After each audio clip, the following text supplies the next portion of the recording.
Here it is, the night of nights, rugby leagues, the greatest night of my life. Who am I kidding? I have words and words of hyperbole, but I can see someone waiting in the chat that I have to get to. We're just going to jump into it. It is the Tricky Tees. Thank you. We are sold out here tonight in front of a huge audience of one person. But I can't do this alone. So I'm going to bring in my super handsome, dare I say, the most dapper man, the guy who has all the spreadsheets, the Alan Katzman of the Shire, Mr. Terry Mortimer. Alan Katzman of the Shire. I'll take it. He's a handsome dude, mate. The guy gets... Uh-oh. What? You kicked me out of my own show. What's going on? Show. Sorry, this mate. is live production for you, ladies and gentlemen. And what a night we have ready for you. Now, we have leaked all week that we're going to do the Rookie of the Year, the most improved, the Player of the Year. We've also got some personal highlights, some personal things that we liked watching about the Sharks this year, some tries, some celebrations, everything else, Dan. I'm really excited for this night of nights. This is just rugby league hyperbole. It's special, mate. It is special. But before we get to that, of course, we are here tonight to decide the Tricky Tee, the prestigious Tricky Tee that cost $7,000 to make. And I think it was worth every cent. But what's that, Terry? It's a surprise quiz. Oh, my Lord. I love surprise quizzes. This bloke, I'm just going to turn that music off because it's getting very annoying. This bloke right here, as handsome as he is, always thinks he can get me with a surprise quiz.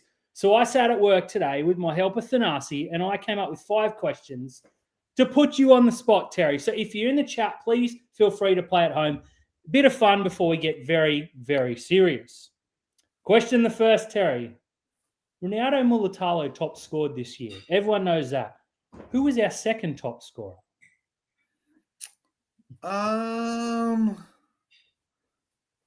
I have to believe Stone Street got 8. That is true. I don't think Katoa crossed for enough. And I think I've asked you for this question before, so I'm going to lock in one. It's either Iro or it's Will Kennedy. Is it? Who is... I'm not prepared for this at all. No, well, that's the idea. It's Kennedy or it's Iro. I've got to go through it. I know Iro definitely scored 10. And I think he was the only other one in double digits. I think Will Kennedy scored 8. So I'm going to lock in KL Iro as our second highest try scorer of the year. Absolutely correct with 10. Well done. Now, hang on a second. Can you hear that background noise? I can. What is that? I don't know. I think someone's at the door. Just hang on a second. Take care of it, mate. It's way too high, Terry.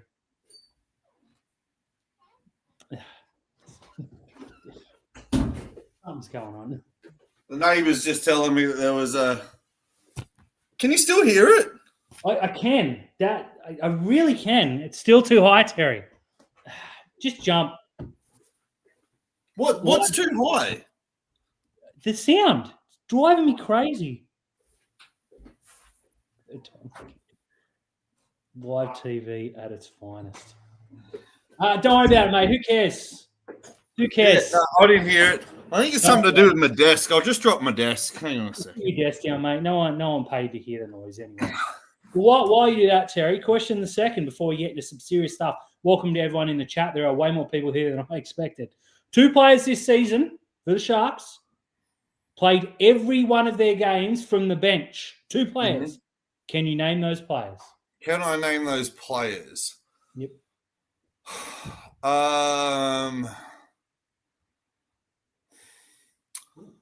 I'm going to say one. One was Ho Hepapuru.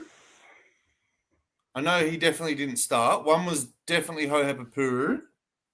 I'll give you that. Yep. The other one would be Huge Tooks. That's true. Well done. Now, we saw today the Sharks tweeted that we made all the seniors the finals in all of them. Mm-hmm. How many final series did we miss as a club, men's and women's, all the way down?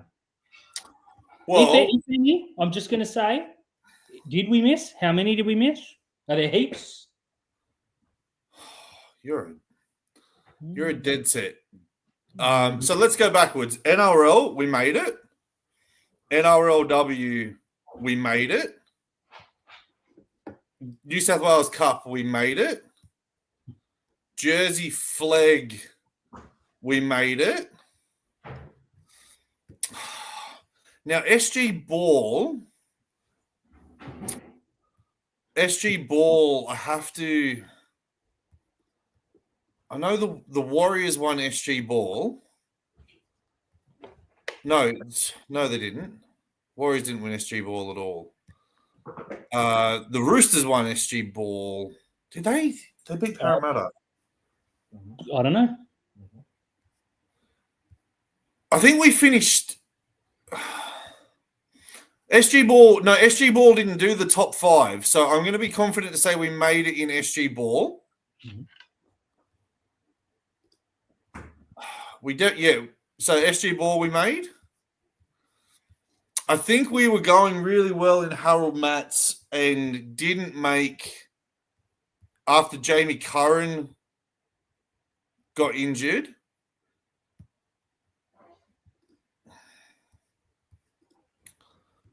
Are we including Tasha Gale? Yes, we are. Tasha Gale has definitely made it.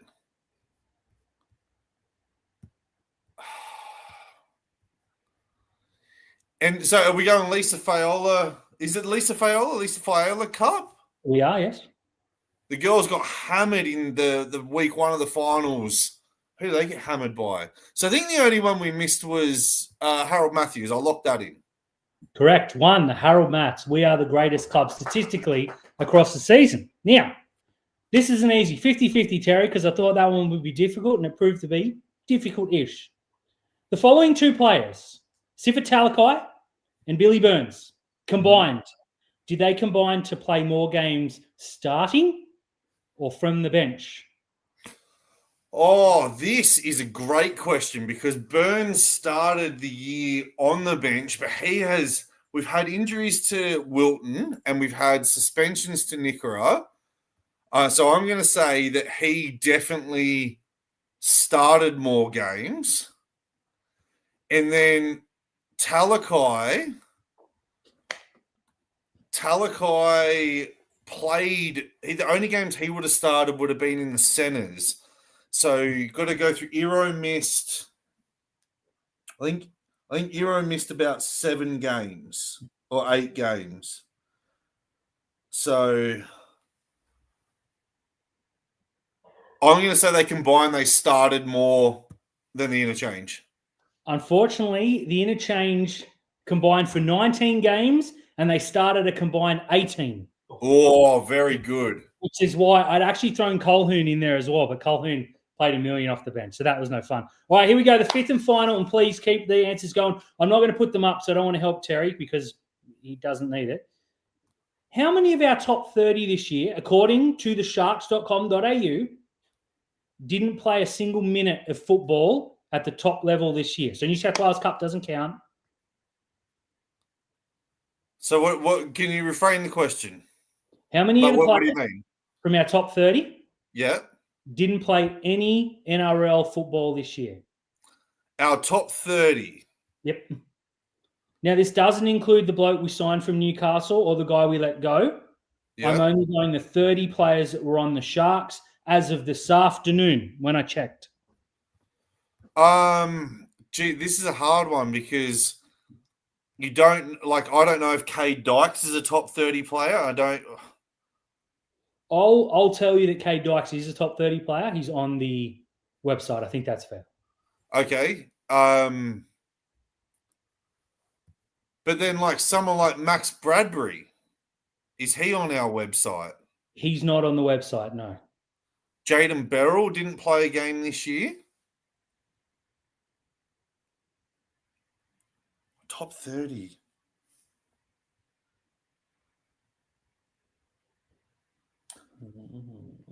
Niwe Puru didn't play a game.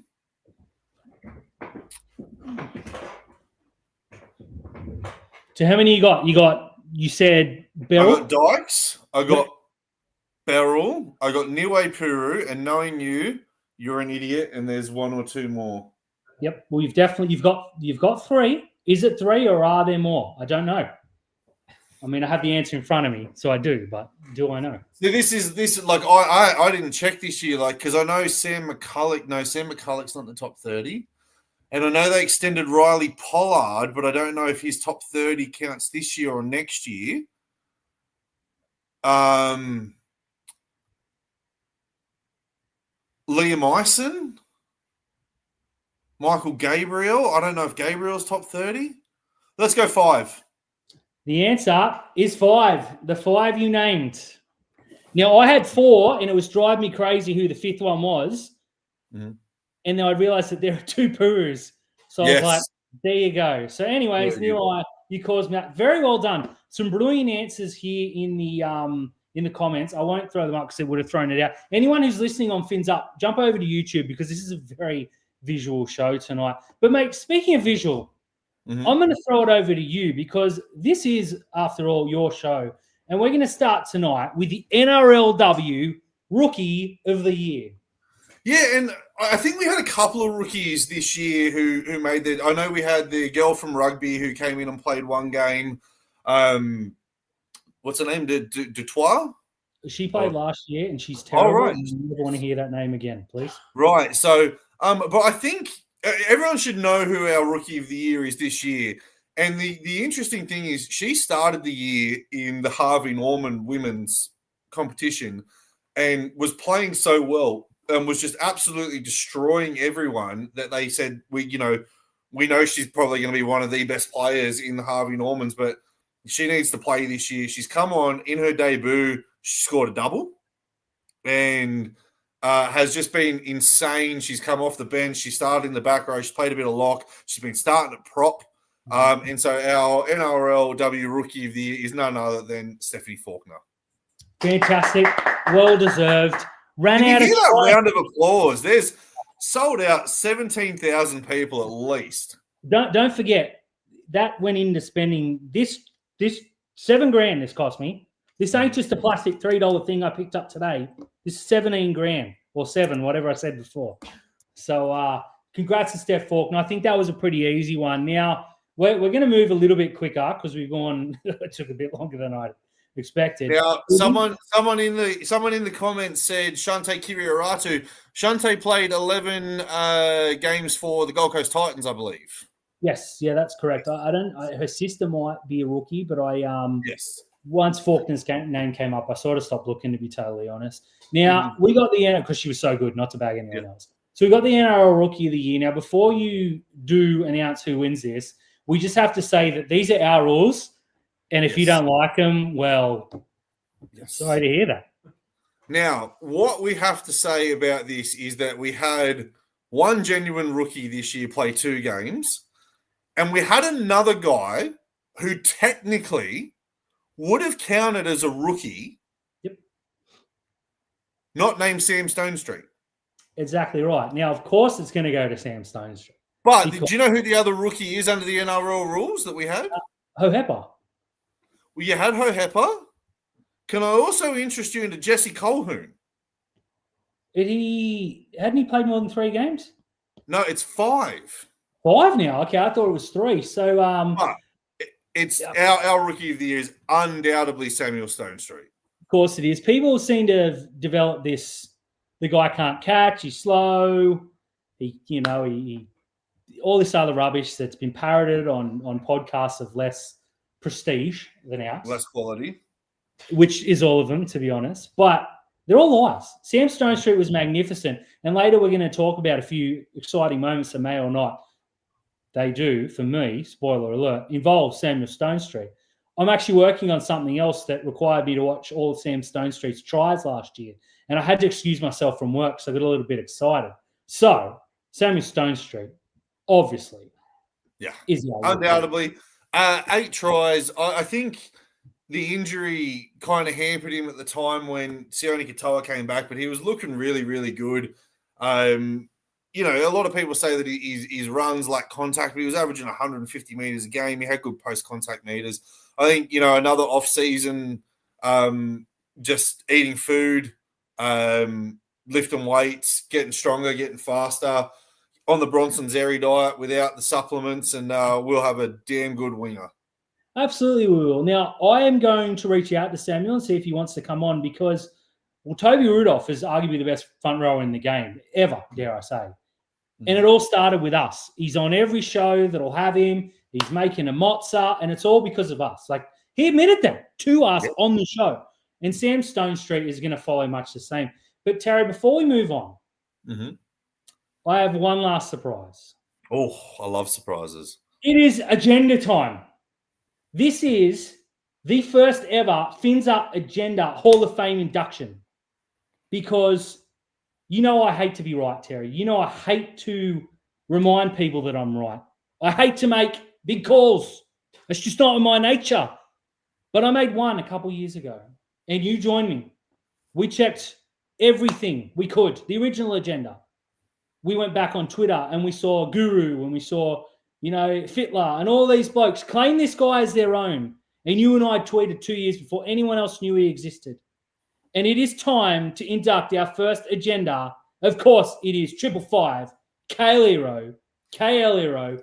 We told you so. He's our best left centre, and now everyone loves him. 555. And what an induction it is to have, and obviously Jesse Colquhoun will be in there next year. I have no doubt about that whatsoever. But look, KL Hero, I remember getting the confirmation that he had signed for us from Newcastle during COVID. That's a very, very good comment that Gasly KL is my hero. I love that. I remember getting that tweet and just thinking, man, this guy is an awesome player. He went from New Zealand to Newcastle, and unfortunately COVID happened. He didn't get his game time with the Knights, and he comes to us.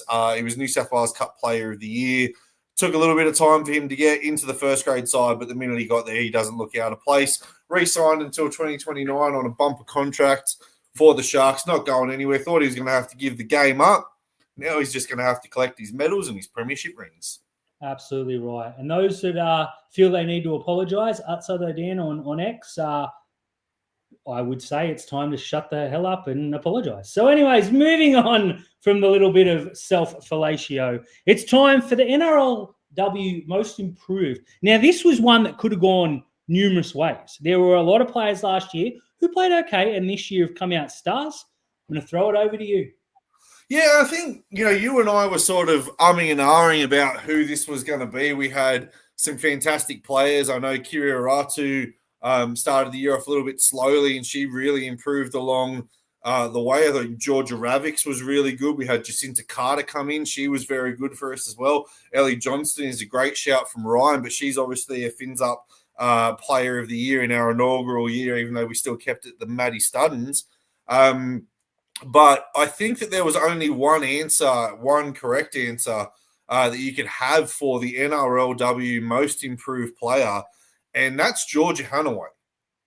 Started the year at halfback, ended up at hooker, has just been absolutely incredible. We haven't really missed anything from Quincy Dodd going down. I know Quincy Dodd is an absolutely massive player for us. She's like one of the best number 9s in the competition. But anytime there's a quick play the ball, mate, Georgia Hanaway is off. She looked really good in the halves with Kiria Ratu when Emma Veron was at fullback as well. She's just sort of plugged lots of holes for us. And I think perfect spot. You've put Georgia Hanaway. You've missed an A in her name. But that doesn't matter, Dan. It's Georgia Hanaway. It certainly is. Now, I'm not even going to edit it because Georgia Hanway is a great player in her own right. Now, Paul actually reached out earlier, and his guess was Hanaway or Hanway, and he did say that she came good last year. Yeah, she did. By the back end, she really did. But this year, I think she's been one of our better players, and I'm stoked with her progression. Hopefully she keeps going and she too can collect a Premier's medal in a couple of weeks' time. And that's it. She ended the year very, very strong, and this year she got herself into the Queensland Origin team. So yeah, the improvement from her has just been absolutely outstanding. Before we cut to the men, though, Dan, Yes, let's can we find some of our highlights from the year that we have enjoyed watching the Sharks this year? absolutely, mate. You lead the way with your Sharks game of the year. Well, for me, I haven't gone for some of the floggings that we've dished out. I haven't gone for any of the Cowboys games. I think the game for me, the most important game of the year for me, was beating the Dolphins at home. Not only for the fact that our good friend Sam came down, I got to spend the night on the hill with you guys, and yes, Ryan says that round 27 against the Dogs. That we were confirmed in the finals at that point in time. There, these guys here, the Dolphins, if they beat us that night, they jumped us into 8th, and we dropped out of the top 8. So that game for me was just like there were so many moments in that game. We got out strong, we got out early. We had the comeback, we had the Toby Rudolph moment. For me, the Sharks game of the year is undoubtedly the win against the Dolphins because it's the first time we beat those scumbags. That's true, as they say up there. I am going to hedge my bets here and say pick either. It's a Dolphin, Bossy, shut up. Either of the Manly games for much the same reason. I love beating Manly. The Perth game was incredible. The Stone Street try and then the second try before half-time just was super exciting. The second half, the way we put them away, and then the Brookvale demolition, the last try, the way they got up and gave it to the Manly fans, those that haven't left yet. Just beautiful, mate. But yeah, someone said that the Billy Burns grubber against Manly has to feature in there. Absolutely. You know, Billy Burns is going to feature plenty more for us as well. So it's sensational. Lots of people are giving their games. The defensive effort against the Dogs was next level. Yeah, I get that. But the Dogs sort of clocked off. The game for me against the Dolphins was just the most important game of the year for us. The minute we beat the Dolphins, after we'd beaten the Roosters, the minute we beat the Dolphins, I thought to myself, there's absolutely no doubt that we're making the finals this year. There you go, mate. So you took that one. I'm going to take this one. The try of the year. It might be contentious, but I don't care. Again, it's my show. Well, our show. KL Iro against South Sydney. The Ronaldo pickup, for those that don't remember, he picked it up about a metre or two inside the dead ball line. A brilliant kick. Ronaldo picks it up one-handed, beats a couple, just gives it to, I think it was Kennedy. Kennedy gives it to Iro. Iro goes round 2. Iro realises that it's a long way to the try line, looks into Kennedy. Kennedy yells, no, go, go. You just waiting for him to draw the fullback. Never came. Fullback was up in the line chasing the kick. Iro runs 60, 70 metres, scores. Crowd goes wild. Beautiful Sunday afternoon. Try of the year. It was a Saturday afternoon. It was the day after I got married. Whatever I said, I meant Saturday because I'm going to talk about that later.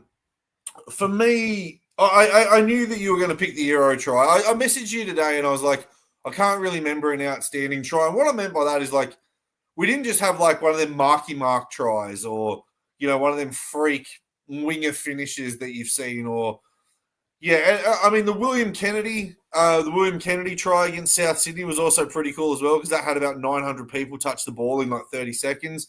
I thought Ronaldo's try against Newcastle where Kennedy backed him up and then passed the ball back to him was pretty cool. We had lots and lots and lots of tries, but I actually went for Will Kennedy's try against Manly. I'm not sure if it was the Brookvale game or at Perth where Jesse Ramian looks like he's tackled by the centre and he's thrown off and he passed the ball to Kennedy and then Kennedy just starts running and he starts running and he keeps running and he throws a dummy, he throws another dummy and he ends up under the sticks. So my try of the year, Will Kennedy. The Perth one. That was fantastic. I actually watched that a bit earlier. So over to you, mate, for your individual performance of the year. Individual performance of the year. I had to go through a few. I thought Nico Hines against the Dolphins, I thought he was sensational. We've had Blake Brayley against the Roosters was a monumental performance in that. We've had Will Kennedy leading the Dally M's. We had the Sione Katoa game against the Dragons, which was fantastic. But if you to say to me, which was the performance of the year from an individual player, it's Adam Fanua-Blake against the Melbourne Storm. scored a try, ran for 250 metres, and absolutely bossed the Melbourne Storm pack. He played the full first half. He came off for a quick breather. Melbourne looked like they were coming back in. Fitzgibbon sent him straight back out there. That is the reason that we signed Adam Fanua-Blake, and that performance there, like, I'm feeling that this weekend against Canberra.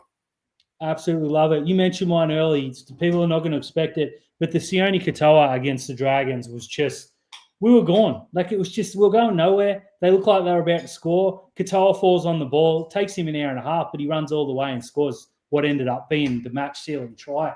It just, I know it's a little bit, I know I bag Katoa a lot, and I'm planning on doing that all off-season, full disclosure. So I want to get ahead of it a little bit here. But those are the kind of games where you step back and think, okay, I can see why he's been picked. And if he doesn't play that night, we'll probably lose the Dragons twice this year, and I just can't have that. So thank you, Sione.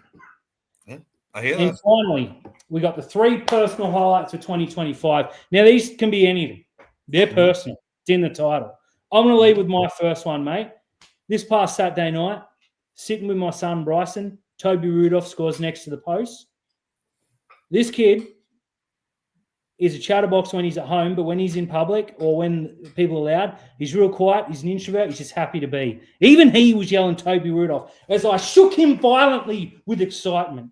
That's my number one this season. My number one this season is Toby Rudolph against the Roosters, because the minute he scored that try, I told you, like, he was up, he was flexing. I was flexing at the TV. Harper was jumping on the lounge. My brother-in-law was up. The dogs were barking at us. That just, like, I wish I was there. And then I said it on Fins Up last night, but I've watched that Instagram try. I've watched that try on Instagram from every different angle, and just seeing the Southern stand erupt. And I said, like, the four fellas who are jumping around in circles, and then one of them just breaks out of the circle and picks up some random girl, throws him over his shoulder, and just starts jumping in the air, and she's like got her finger up. So I think that was the highlight there. Yeah. Yep. Number 2 for me is, you mentioned it earlier, the day after your wedding. We'd had a great weekend. Had come back, not dusty because we had a bit of a drive, so we technically didn't drink as much as the groom did on the night. My brother dropped me home. I came in. I believe the Jets played and won beforehand, and then the game kicked off. That first half, I was sitting here in shorts and a shirt. It was beautiful weather. I think I got something to eat. I can't even remember, but I had a lemonade. And that first half, just watching Hero and Kennedy and Ronaldo and Stone Street tear him to shreds. It was the whole weekend encapsulated, but that first half of that, oh my word. The second highlight for me this year was, we only did it twice, but it was the watch-alongs. And I think we need to do it a little bit more often for games that we can't get to. But the watch-alongs this year, we had loads of people in there, heaps of comments, Sharks fans just popping in and out. We had Shinazi jump in a couple of times. They were great. And we got to call 2 very, very good performances. The second half of the Dragons game, obviously, but that game against the Bulldogs, sharing that with you was just absolutely mental. Everyone keeps saying the Billy Burns grubber against Manly. That was an absolute highlight for sure. But, the watch-alongs for me, I think, were pretty cool this year. And the number one moment this year was the Dolphins game on the Hill. You mentioned it earlier. You were there. Sam was there. Nikki was there, but that's the one negative of the night. Vossi was there, so 2 negatives. It just was fun. Like, it was freezing cold. Stop it. It was freezing cold. We had a beer. Sam said, hey, can I get you guys a beer? And Nikki and I said, yes, please. We'll grab 2. And Sam went and got 2 and gave 1 to me and sipped one himself. And then spent 40 minutes apologizing because we made him feel bad. Sam, if you're watching, don't feel bad. It could have happened to anybody. But you owe Nicole a beer next time you see her. That was incredible. So much fun, mate. Best moment of the year for mine.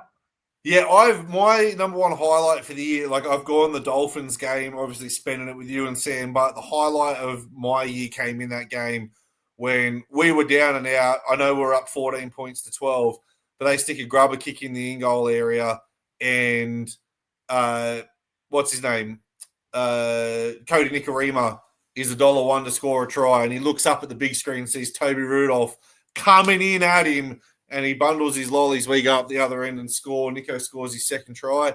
That was the highlight for me, because if the Dolphins score that try there, they probably go on and put 30 on us and we lose that game. Absolutely right. Just looking through here, we got a vote for more watch-alongs. Nicker has million kicks to himself to score against Canberra. Great shout. Yeah, it's a Behind great Stephen shout. Chase. A few for Dan Atkinson here against the Bulldogs. He was very, very good that night. Kennedy against the Chip and Chase. Yeah. Against the Titans. Here You're we going go. back to the tries now, yeah. Dragging my Manly uncle to Brookvale for a loss was amazing, mate. I absolutely love to read that. Sorry for your uncle, but he shouldn't support Manly if he doesn't want to be miserable. So thank you so much for that. Now we're going to go to the NRL Most Improved. Now you mentioned before there were numerous people that could have won the NRLW award. We're not even going to waste time. There was only one really that could have won this one. Now I think you could probably say there were two because Jesse Colquhoun came into the team and there's a couple. Jesse Colquhoun came into the team via the interchange bench, got himself into the starting lineup. But we've known for years that Jesse was going to be an absolute star.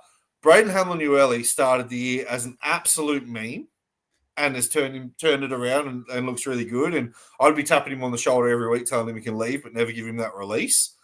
Will Kennedy started the year in incredible form, fell off a cliff, and then has climbed back up that cliff. So he's almost improved himself in the whole season. True.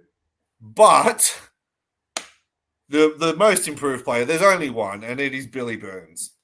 Absolutely by a country mile. Oh. Last year, if you told me we'd be entering the finals with Billiam at right second row and that he would keep Britton Nicker out, I would have called you crazy.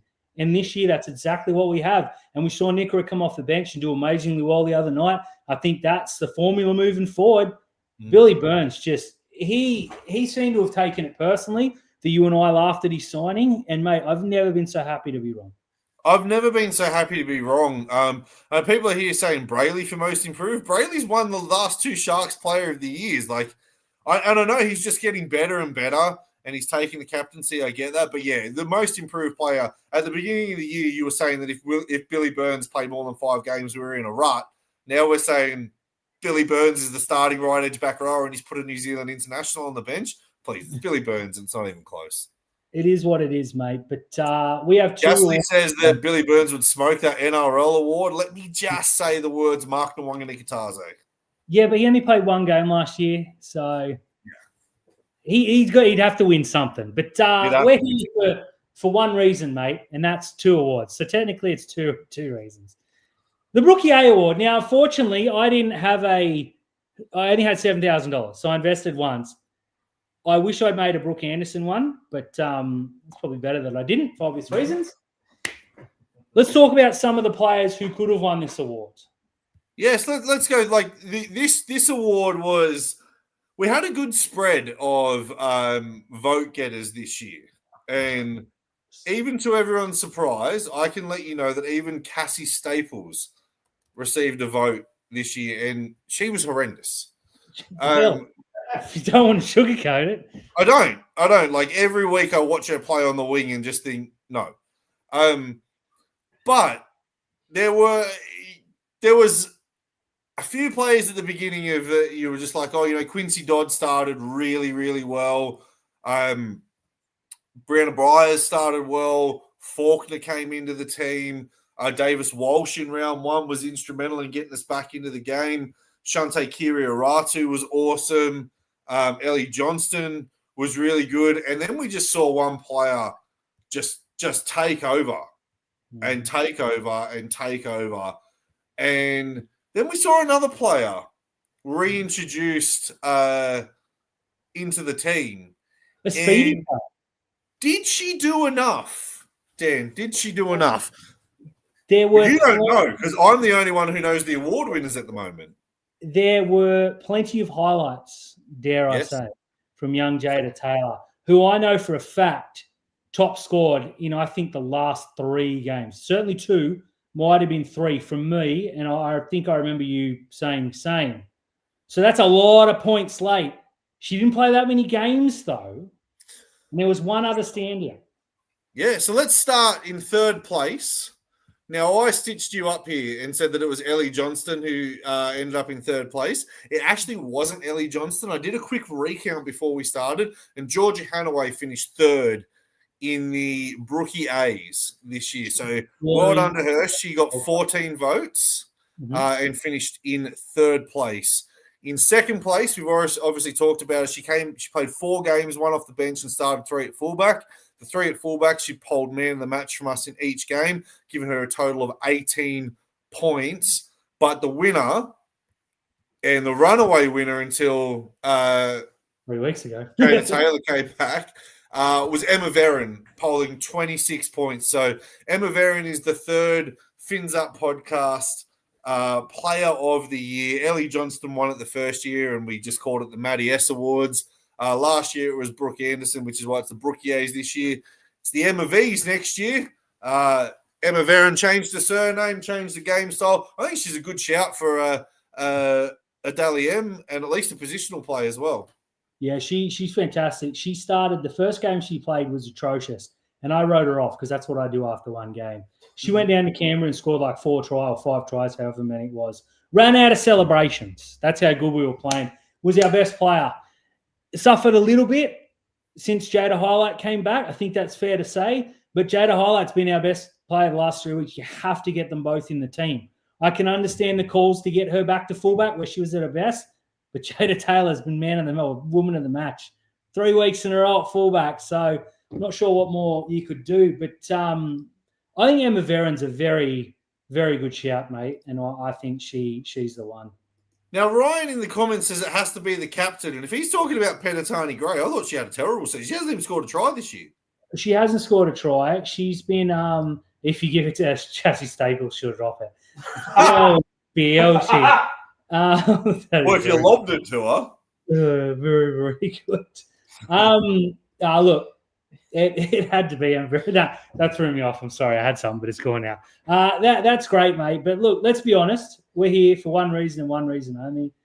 And that's the tricky tease. I was going to put our heads on their bodies earlier, but I just ran out of time, full disclosure. So we're here to talk about the Tricky T Award. Now, Trindle himself is a very good shout. And if finals came into it, I dare say we might have a repeat winner. But that's not the case, Terry, because you asked me to do something earlier. Yeah, and now let's have a quick recap on our winners over the years that we have had here. In 2018, we had Matt Moylan win the award, and it wasn't even close. 2019, it was Sean Johnson. In 2020, Sean Johnson and Toby Rudolph tied for the award. In 2021, Will Kennedy won it. 2022, Nico Hines won it. 2023, Nico Hines won it. And in 2024, Braden Trindle won it. Now, for every year that this Fins Up ran, we were calling it the Toby R's. Last year, we decided that we would change the name to whoever wins it. We got some people in here saying it's going to be the Blakey B's, the AFBs. We got the Tricky T's. What about the Nicos? Do you think Nico's in for a shot? Well, I know for a fact that Nico's in for a shot, mate, because I've got 5 little heads cut out here for this very moment for the afters. So I know if he's not, I'll be very annoyed that I wasted my time. Yeah, so we have 5 players who were outstanding this year who gathered points at a premium. Now, I did have a question for you. 3 players played for us this year and didn't poll a single point. Now, I didn't count Chris Fayella because he only played 2 games, and spoiler alert, he wasn't on my spreadsheet. But 3 players played games this year and didn't poll points. Do you know who they are? I think one's Oregon Kafusi. One is Oregon Kafusi. I thought one would be Jesse Ramian, but I remember him having a real good game early on. But I'm going to lock in Ramian because I couldn't think of anyone else. And there was one more, correct? No? It is not Jesse Ramian. Okay. I don't know whether Colhoun polled. I think I might have given him a point because, of course, I did. Colhoun polled? Well, Kennedy... Ohepakuru also polled a point. Both wingers would have, 100%. Mm-hmm. I know Bold did. Let's go Hamlin Uwele. Hamlin Uwele. I gave Hamlin Uwele points. Oh, well, that shouldn't be. Talakai definitely did. Both centers did. Both halves did. Brayley, obviously, both starting props. Did Toby Rudolph get one? Toby Rudolph got 1 point. 1 point. That's disgraceful on our efforts. Wilton, obviously. Nickera, obviously. So it's got to come from the bench is what I'm thinking. So we know one is definitely Oregon Kafusi. Yeah, because he was very ordinary Mm-hmm. this year. Okay, so who are the players? Was Dan Atkinson would have polled against the Bulldogs, surely. Dan Atkinson did not get a point against the Bulldogs. See that's a that's on me. So I'm going to say Dan Atkinson. Dan Atkinson. Yeah. Are they the two, or is there a third? There's a third one. Okay, well it's got to be another bench player. So who played? Huge Tooks. Huge Tooks is the third player. Well, there you go. I'm sorry to Atco. I owe you an apology, sir. So for everyone asking who the 3-2-1 that we gave out in the final game against the Bulldogs, this is Nico Hines polled our man of the match and he got 6 points. Blake Brayley received 2 points. Teague Wilton received 2 points. Tom Hazelton received a point. And Toby Rudolph received his only point of the season. So Dan Atkinson did not get a point in that game. I feel like he's been hard done by there, and I blame myself. You can blame yourself. Now, we're going to go in 5th place for the Tricky Tees this year. Yep. I was going to have a drum roll, but I didn't. So I hope you've got them because I didn't tell you who the top 5 were. But in 5th place this year in the Tricky Tees, it is K.L. Edo. Well, mate, if he'd played more games, I dare say that he would have polled a lot higher. Now, it's been removed. Still the Tricky Tees for now. Yes, it has. Hero. Are we going to crown a new player in the Tricky Tees this year? But in 5th place on 20 points, KL Iro. Give us a quick summary on KL Iro's season, Dan. He's the greatest, and if he played every game this year, he would have won this in a canter. As a spoiler alert, when he went down injured with his pectoral muscle, he was second in the votes. He was second in the vote. So you've got the head there. Can we just see a KL Iro head for us? No, you can't, because I didn't actually do that. Oh, okay. So there's no KL Iro involved in this. In 4th spot, now this guy had an incredible season. And then he dipped, and then he came back, and then he dipped, and then he came back. And at one point was leading the Dally M's. So in 4th place this year, not going to win his second prestigious medal for us. 4th place, it was William Kennedy. Kennedy was fantastic. Opened the season, had us all screaming, re-sign him. Dipped and had us all screaming, don't re-sign him. And now I'm indifferent, but I'm leaning way towards re-sign him than not. I think that sums up his season perfectly. Full disclosure, the KL Iro is upstairs with the Brooke Anderson head. Perfect. And it's a large one, right? Yes, full thing. No, I only did 2, the top 2. Don't want to waste paper. In 3rd place this year, now he had an absolute bumper end to the year. And I look back at some of the games, and I think maybe I harshly judged him in this, but he did finish 3rd in a canter because you didn't give him points either in a lot of those games, which is great. But in 3rd place this year on 37 points in the Tricky Tees is our 3-0 captain, Blake Brayley. There's going to be some blowback on that. A lot of people had him as a favourite. I think when you hear the top 2, you realise it was very, very close. Brayley's been utterly fantastic this year. This is the year we were promised. If he's going to 2 years ago, I thought he absolutely thieved our player of the year. Last year, I thought he got a little bit lucky. This year, if he wins it, no arguments from me. Thank you, Captain Blake. Yeah, and look, again, Blake Brayley has gone from quickly like my most hated player to one of my most favourite players of the way that he's playing at the moment. His form has been absolutely sensational. Haley has said that he's been robbed, potentially. But, I think Blake Brayley has had a fantastic season. The way that he, the Roosters game is the big turning point for me, and we haven't looked back from that there. We won a lot of games at this point, going into the season. We had the bye. He came back. He's taken on the captaincy. He looks like a natural born leader now.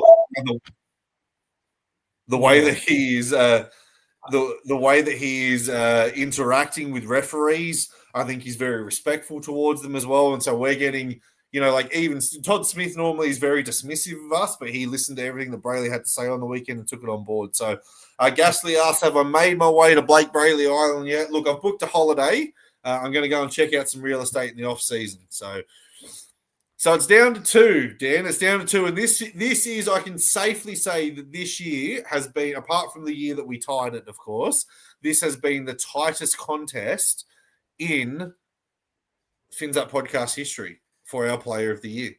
And with good reason, because there's been 2 standout players for me. Now, you could argue that there's 3. Blake Bailey being number 3. But I think when you said the 2, get them both ready, I just think these were the 2 best player. Mm-hmm. Yeah, so the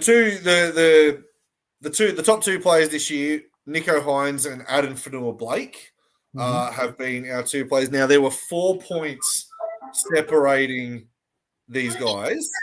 Just ignore that. You go on. Yeah, there are 4 points separating Nicho and AFB. And I just want to go back and have a look at the beginning of the year. What the hell is that? Go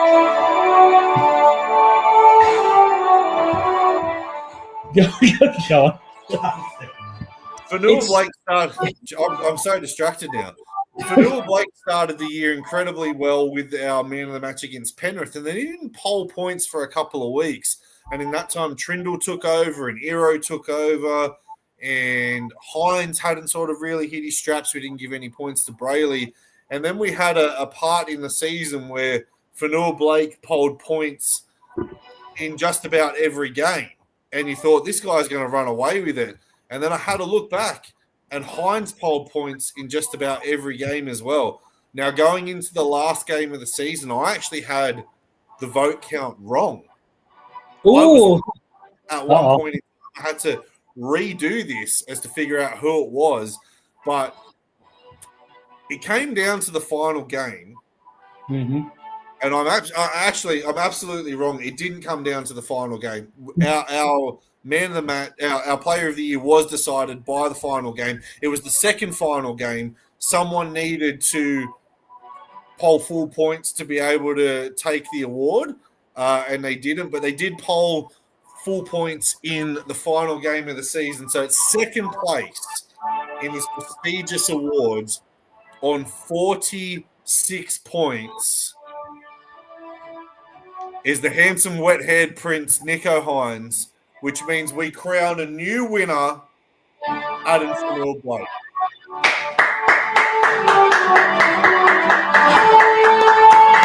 The best.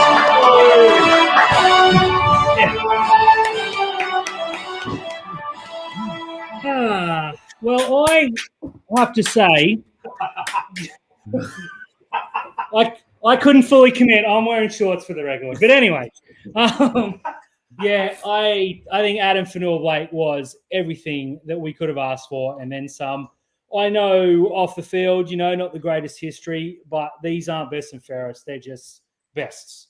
And I think this year, if you picked any of the top 3, you would be correct. And I think we've landed on the guy, and I think he's going to be ripped off a prop of the year run because they're going to give it to Tarpany because the Canberra thing. Obviously, Payne Haas will join him. But Adam Fanua-Blake has justified every cent we've paid him. And I honestly didn't think we'd be saying that, we're giving him $1 million. But what a man.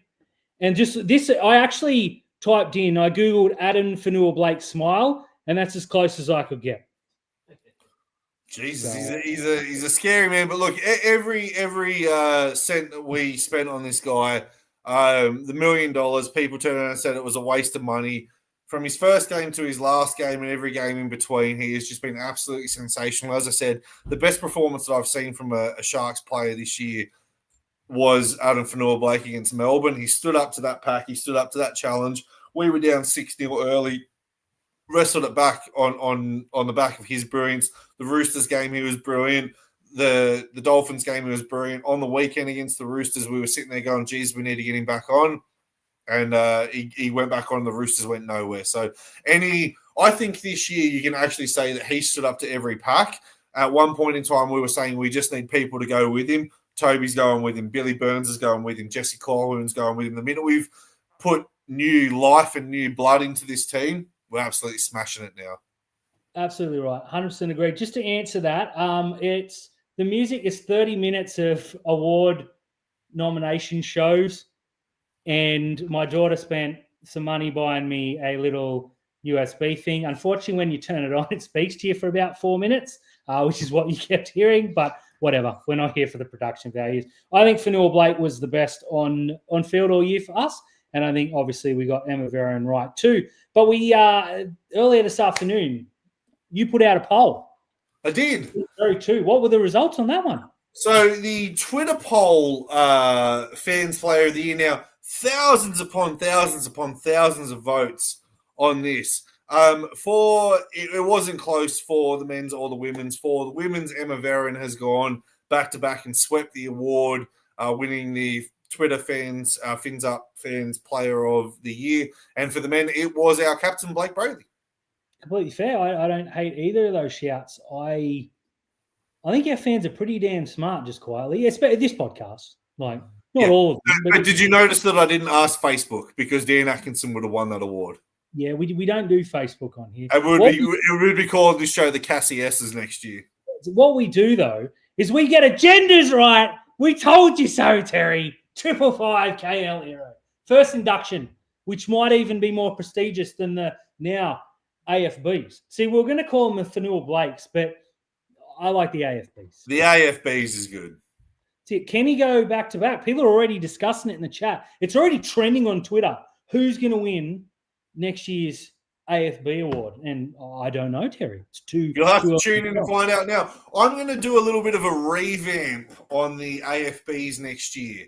But you'll have to listen to Fins Up in the off season to find out what is going to happen and how you as our listeners can get involved and help us decide who the winner is going to be next year. Now, Haley has just said next year it's the Jesse C's. Full disclosure, if he starts at lock, I'll start him as the favourite. Yeah, I don't hate that shout at all. In fact, I love it. He gets an O every time he plays a good game. He's up to 23 O's. He's only played like 11 games. That's how good he is. Jesse Colhoun. Oh, I love that shout, Haley. Great shout. I actually have a Colhoun head here too, but it's gone missing under the table. He's a handsome dude, and he's got to keep the moustache. Otherwise, he looks too much like Billy Burns. We needed the head tape. We need something. And last week, Colhoun, the big balls. The big balls is a great one. That is a great shout, the big balls. At one time on the weekend, you even heard it when Vossi was commentating and Colhoun and Burns made a tackle, and he's like, I'm not sure who hit him first. They look exactly the same.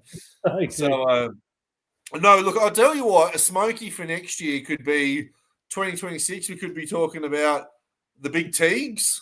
Yep. Teague Wilton's a good shout. I think Blake Brayley is obviously going to be a good shout. Anyone in the spine. The KLs has a good shout to it as well.